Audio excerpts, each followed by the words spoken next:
Hello, everyone. This is the reading of Sweet Nightmare by Tracy Wolf.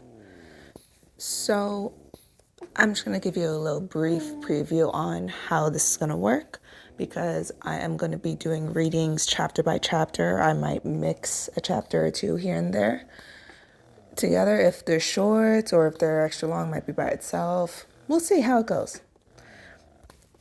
But at some point, I will be stating like my own facts of my opinions of what I think after each end. I'll probably put some type of signal or sound when I actually make it to let you guys know that if you don't want to listen to my opinion, because who really cares about what I have to say? You just skip it and go to the next episode. So once again, I would like to say thank you for coming to join us in the reading of Sweet Nightmare by Tracy Wolf. Sweet Nightmare, prologue, night after nightmare. Jude. I know your worst nightmare. No, not that one. The other one.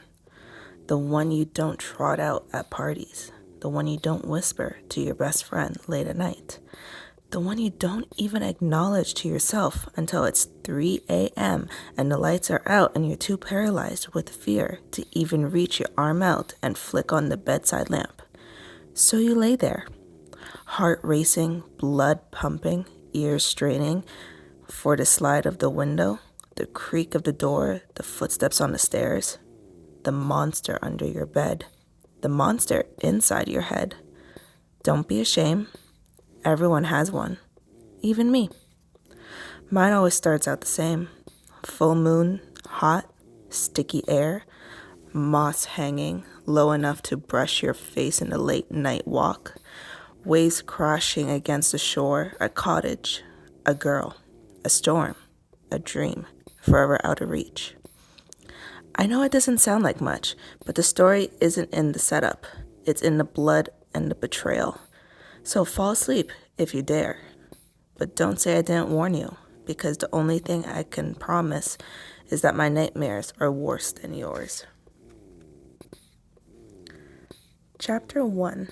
No such thing as a quick escape. Clementine.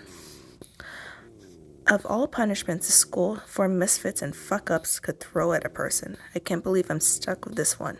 Just last week, one of the new vamps nearly drained a witch, and all she got was dish duty. Ironic. Absolutely. Fair? Not even close. Then again, here at Calder Academy, fair is pretty much nebulous concept. Right up there with safety and good judgment. Hence the reason my mother, aka the headmaster, not so extraordinaire of this not so extraordinary establishment, thinks assigning me to curricular duty is actually a reasonable thing for an administrator to do. Spoiler alert, it's not. It is, however, absolutely miserable, not to mention dangerous as hell. Still, nearly 3 years of this nightmare have taught me a few tricks, chief among them to walk softly and slowly and carry a really big bag of kibble. A quick scan of the large shadowy enclosure shows me the food has once again done its job. The little monsters are actually distracted, at least for now. With that thought in mind, I take a small, calculated step back towards the door, when none of the crinklers raises so much as a furry eyebrow, let alone actually look up from their long troughs full of kibble. I take another and another. The old wooden door that separates me from the basement hallway is almost in reach. A couple more steps and I might actually make it out of here without losing any blood. Hope, like assholery, springs internal. A drop of sweat slides down my spine as I take another cautious step backwards.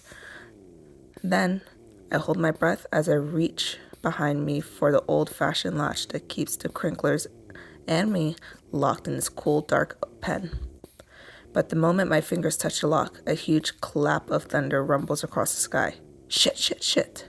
Hundreds of heads lifted at the exact same time. Every single one of them turned straight towards me. Eyes narrow, teeth flash, growls echo off the rough stone walls. And just like that, I'm totally fucked. Nails skitter across the floor as they race towards me as one. Fuck, slow and steady. I whirl around and dive for the door just as the first wave reaches me. Nails rake down my calves as I fumble for the door. I shake off the first few gasps as teeth tear into my thigh and hip. Reaching down with one hand, I rip several more of the little bastards off me. One Enterprise crinkler manages to hang on as it climbs up on my back. It's got long, pointy teeth that scrapes a gash across my shoulder, while its longer, even pointier claw drags down my right bicep as it tries to hang on. I muffle a yelp as fresh blood, my blood, hits the toe of my battered but beloved Adidas Gazelles. But I didn't bother trying to pull it off a second time. Freedom is right here. I just have to reach out and take it and avoid getting swarmed yet again. While I do, I flounder around trying to flip the iron latch.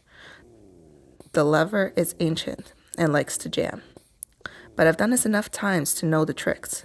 I push the left side in, jimmy the right side up, and pull as hard as I can. The latch gives way just as another crinkler, or maybe the same one, who can tell at this point, bites down hard on my ankle. To shake it off, I kick straight as hard as I can and wildly thrash my leg around while simultaneously yank on the door as hard as I can. It's heavy and my shoulder is throbbing, but I ignore the pain as the door finally moves. I rip the last crinkler off my shoulder and dive through the opening barely wider than my hips before slamming the door closed behind me. To make sure nothing follows me out, crinklers are sneaky little like that. I throw my back against the old wood door as hard as I can. Just as I do, my best friend, Lewis, saunters into the dim light in the basement hallway. Looking for something? He holds up my first aid kit, then stops short as he finally gets a good look at me. Damn, Clementine, has anyone ever told you that you really know how to make an entrance? Don't you mean an exit? I rasp, ignoring the horrified look on my face. The incoming storm must have riled up the crinklers more than usual today. Riled up? Is that what you want to call it? He shoots back, but is nearly drowned by the sound of animalistic crying coming from behind the door. What is that godful noise? I don't know. I glance around, but I don't see anything. Then again, the entire hallway is lit up by exactly one sad, bare light bulb hanging from the ceiling, so it's not like I could get a fantastic view. Like the rest of the school, darkness is definitely the basement's best friend. But the crying is definitely getting louder, and now I can tell it's coming from inside the pen. Oh shit. As I slid the last lock into place, I see a small crinkler paw caught between the door and the frame. Lewis follows my stare. Fuck no, Clementine, don't even think about it. I know he's right, but I can't just leave the poor thing like that. That poor thing just tried to eat your entrails, he shoots back. I know, believe me, I know. Considering how many parts my body are currently throbbing, it would be impossible for me to forget about it. He rolls his silver wolf eyes so hard I'm a little surprised they don't actually disappear into his skull. By now, the crying has turned into muffled little yelps, and I can't just leave the thing like that. Monster or not, I have to open the door. Lewis. Damn it, Clementine. But even as he says it, he's moving behind me to back me up. I want to record this to state that I oppose this decision. The record shall so reflect. I tell him as I take a deep breath and reluctantly flip open the lock I just closed. Here goes nothing. All right, so now we're at the part where I just talk the most random stuff. I talk about my opinions. Of course, I don't really know if anyone really cares about my opinion, so you could just skip ahead to the next episode if you want to just listen to the next chapter. All right. I'm drinking some coffee. It is the morning here, so it is going pretty good. So there's not much I could say about the prologue in the first chapter, other than I realized after re-listening to it that I'm pretty sure I was saying crinklers instead of what the book said, which is, I think, trinklers with a CH. My bad, I'll try my best not to make that mistake again. It might be a little hard, because now in my head all I think about is crinklers. But we'll see how it goes. But one thing I do have to point out, well, what type of a punishment is that for a headmistress, like a school, to give out to a student? Something that is like very deathly? Well, I guess in magical school, they know, well, there might not be, a fine line between death and teaching. Maybe. But I found it a little weird, especially because the student is a headmistress's daughter. So that was a little weird, but I don't know. I don't know if I should think of it as a cruel punishment or, well, yeah, we'll just leave it at that. Also, is anyone else thinking about those little creatures, the trinklers, sorry? They're kind of just imagining them in their head, like, from Monsters Inc., Sully. If you just imagine mini Sullys, but with, that's running around trying to get you, just, a million of them trying to chase you and bite you. That's kind of what I'm imagining. Well, there's not much I can really say, especially because it is the first chapter. I hope you guys will tune into the next episode and continue listening on with us. Well, thank you. Bye.